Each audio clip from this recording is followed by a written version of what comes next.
This is a picture of a haboob. Recently there have been a couple of haboobs in the Phoenix area. These are huge dust storms that are seen in the desert, but rarely seen here. Can you imagine living with dust storms like this for a very long time?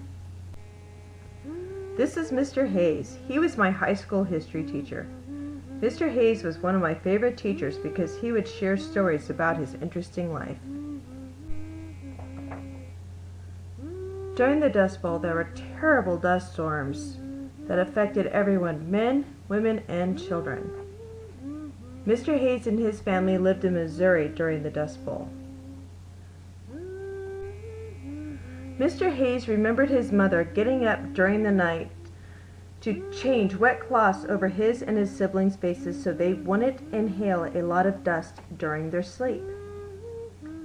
The dust storms would blow during the nighttime, so many mothers would wet cloths and put them over their children's faces to protect them during the night.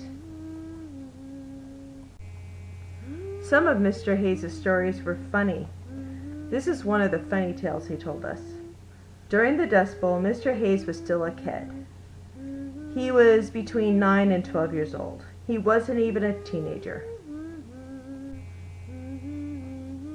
He was a typical younger brother, and he had an older sister who dated a young man that Mr. Hayes didn't like.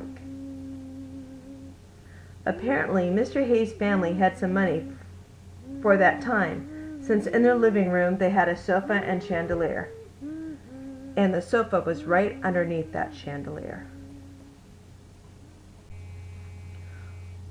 All of the Hayes family were told by their father not to go into the living room because there was so much dust on the chandelier.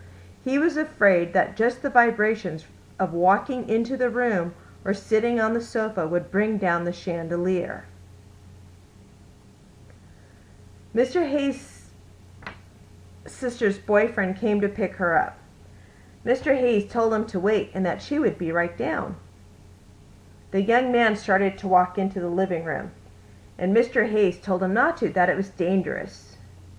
The boyfriend thought Mr. Hayes was playing a trick on him and walked into the room and sat down on the couch.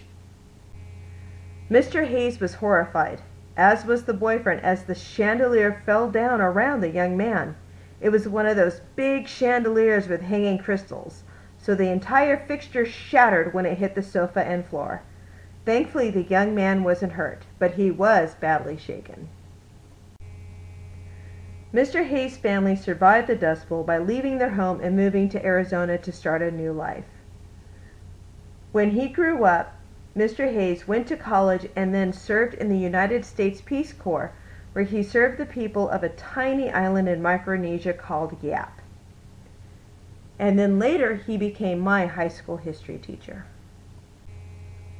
Today in Texas, they are having a drought, which is making people remember the Dust Bowl even more.